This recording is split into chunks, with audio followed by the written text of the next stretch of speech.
Okay, so this is our second day solving trig equations. We're gonna do page 29 together, and then you are gonna work on page 30, the odds, and you are gonna need a separate sheet of paper for this. So let's get to work on page 29, number 1.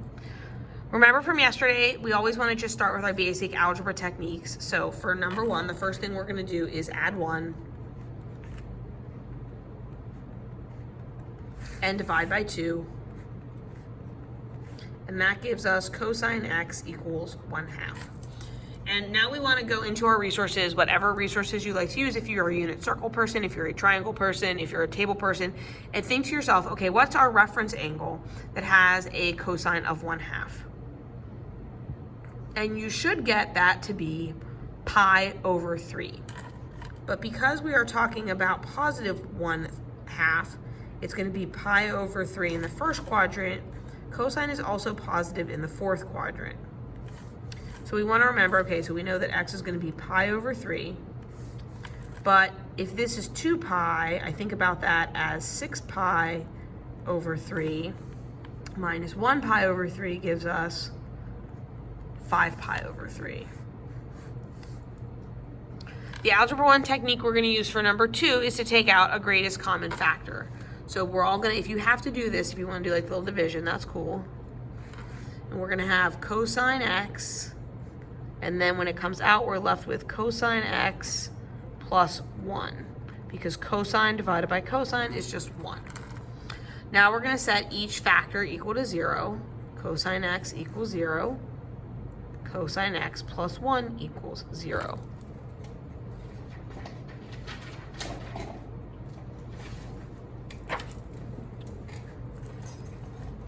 So we ask ourselves, where is cosine equal to 0? Personally, I use that little chart that I like with the 0, 0. And that reminds me that cosine is equal to 0 at pi over 2 and 3 pi over 2. That 2 came out funky. So now, cosine x equals -1. Where is cosine -1? I like this little chart again. 1 and -1, I'm going to add pi to my list of solutions. Okay. So the work tonight is to do on a separate sheet of paper the odds from page 30. I'm going to go through some of them, but I really do expect you to work on them on your own and only use this as a resource if you are stuck. So here we go. Number 1, 2 sine theta equals -1. I'm going to divide both sides by 2. And I'm going to say, all right, what's my reference angle that has a sine of 1/2? That's pi over 6. So I think to myself, and again, if you use a different strategy, that's cool. Sine is negative here and 4th. So I think to myself, well, this is 6 pi over 6. This is 12 pi over 6. That means right here, theta is 7 pi over 6. And right here, we are at, whoops, I forgot the 11 first. 11 pi over 6.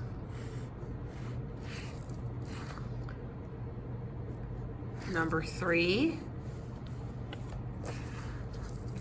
Again, I'm going to just use my algebra 1 strategies, and then I'm going to use my pre-cal.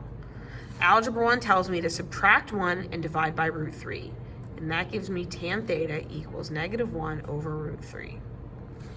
That's just basic algebra 1. Now I bring out my pre-cal. Pre-cal tells me tangent is negative in the second quadrant and the fourth quadrant. I go to my reference triangles to find out what has a tangent of 1 over root 3. It's pi over 6 again. So I'm going to put pi over 6 in the second quadrant, pi over 6 in the fourth quadrant. And again, if you need to label these as 6 pi over 6, and then I think about this, must be 6 minus 1 is 5 pi over 6. And then this is 12 pi over 6. minus 1 pi over 6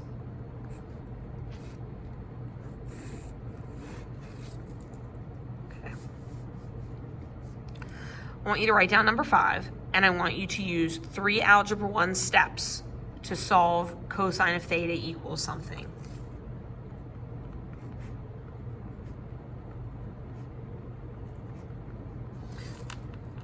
No, not even 3, 2. I'm a big fat liar. Here we go. I didn't realize the 1 was already over there. I'm going to divide by 4. That gives me cosine squared equals 1/4. Then I'm going to take the square root of both sides. And when I take the square root of both sides, I'm going to get cosine of theta equals plus or minus. Now, hold on a second. What's the square root of 1? What's the square root of 4? Because it's plus or minus, it's in all 4 quadrants. So I need to think, what angle has a cosine of 1/2? Pi over 3. So pi over 3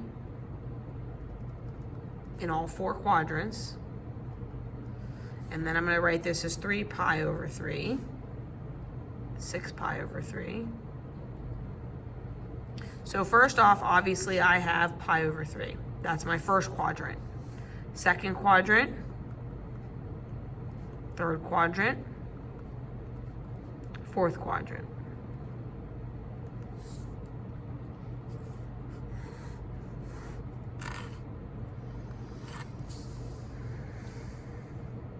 Okay, number 7 is just like number 5. So number 7, now that I've done number 5, and I'm telling you they're like the same question, everyone do number 7. Because I'm just gonna put down the answers.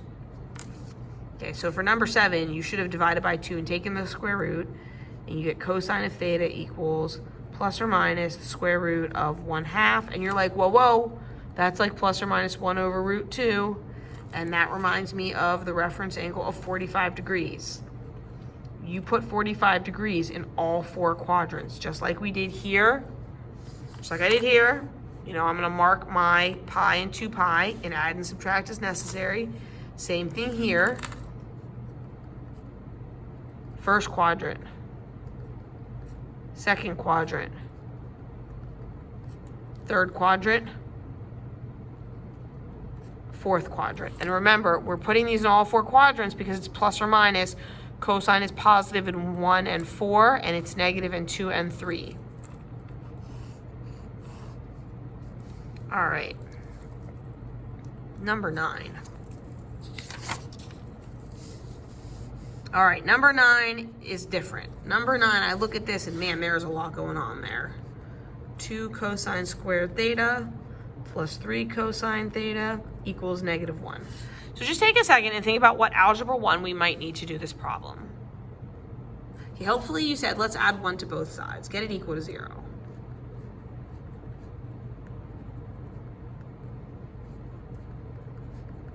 Okay. If it is easier for you to think about this as 2x squared plus 3x plus 1 equals 0, you should do that.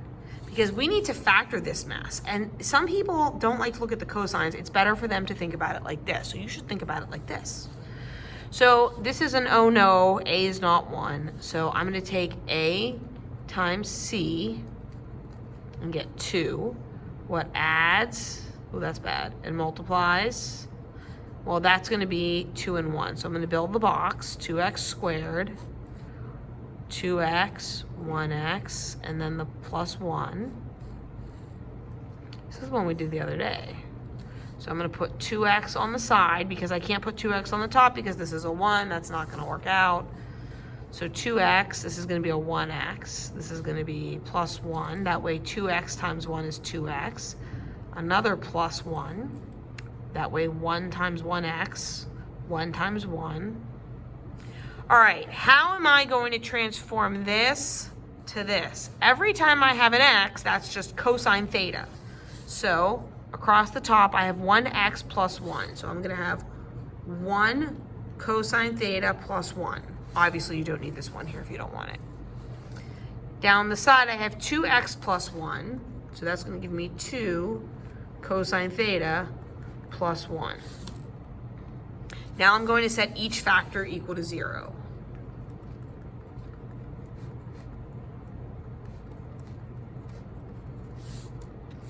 little algebra 1.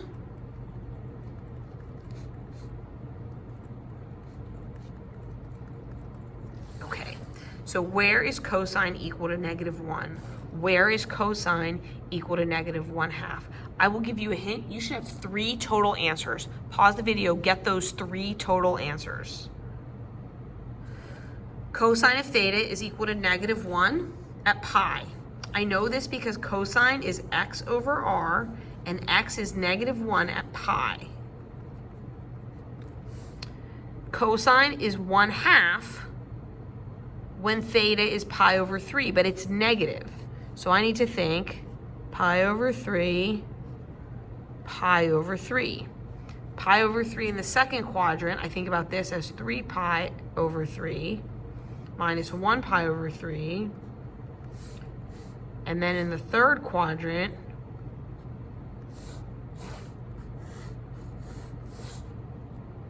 excellent. All right, number 11.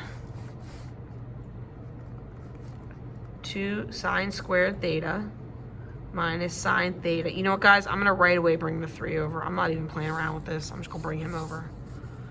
So now, again, I'm going to multiply. So this is similar to number 9. So maybe you pause the video, you try it all by yourself, and then you come back, see if we match.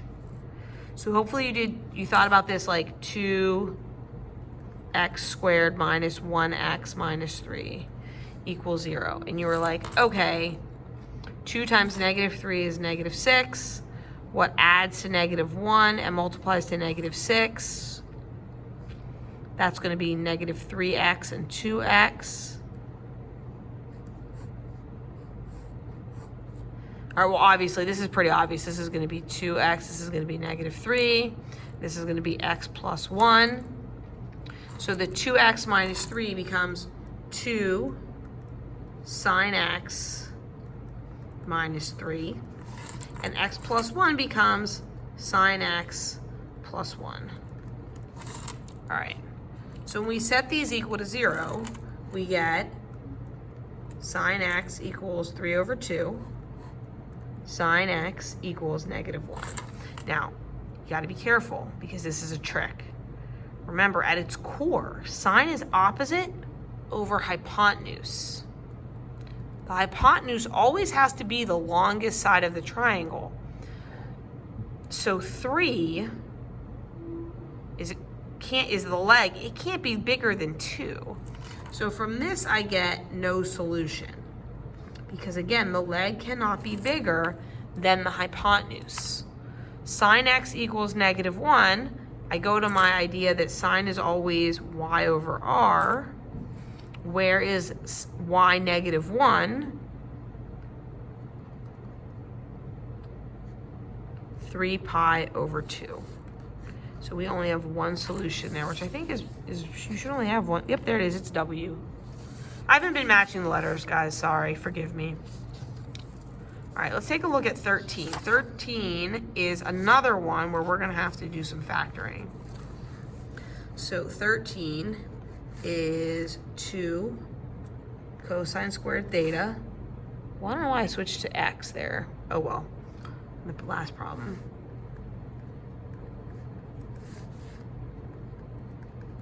So on the side, I'm going to do 2x squared minus 5x plus 2. 2 times 2, this is like 2 times 2 is 4. So what multiplies to 4 and adds to -1? Oh, it's going to be -4 to -1. Again, if I'm going too fast, you should pause. Or you should put me on the slow speed. See how I sound.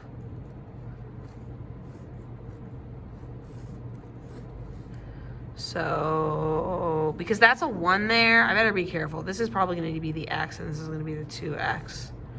2 times what gives me -4? That's -2. This better be a -1. That way I get -1, and -2 times -1 is positive. All right, so I have 2x minus 1 becomes 2 cosine theta minus 1. X minus 2 becomes cosine theta minus 2. I set each of these equal to 0, and I get cosine theta equals 1/2. Cosine theta equals 2. Where is cosine 1/2? Pi over 3. But also in the fourth quadrant, because it's positive, which is going to be, why can I not write these in order? 5 pi over 3. Now here, this is weird. Again, this has to be the adjacent. This has to be the hypotenuse. Can the hypotenuse be 1 and the adjacent be 2? No, it cannot. That is illegal. This again will give us, like the last one, no solution. So here, we just have 2 possibilities for theta. All right, we got 2 to go.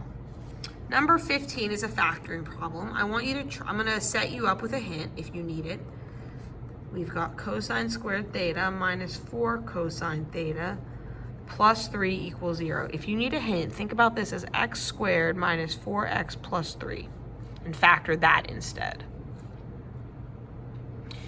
If you pause the video and factored this instead, you thought to yourself x minus 3, x minus 1, which means we're going to make this cosine theta minus 3, cosine theta minus 1.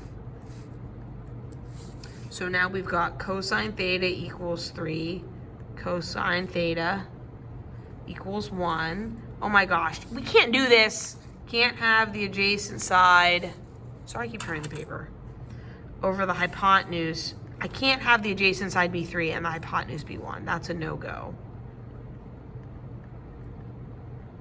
Here, I can have the cosine be 1. There's actually 2 angles that have a cosine of 1. They are 0 and pi. All right, and last we have number 17. So I've got tangent, this is a nice assignment. Tangent theta, much better than last night's. Sine theta minus tangent theta. And I'm going to take out tangent theta because the greatest common factor. Leaves me with sine theta minus 1. So I've got tangent theta equals 0. I've got sine theta equals 1. So now I got to think. Well, I'm going to do this one first. This one's easier. Where is sine equal to 1? Pi over 2. And again, I use my trick y over r, and I think about where y is equal to 1. It's up at 90 degrees, pi over 2. Tangent equal to 0. So I have to remember tangent is y over x. So where is y equal to 0? Y is equal to 0 at 0 and also at pi. So I have these 3 solutions.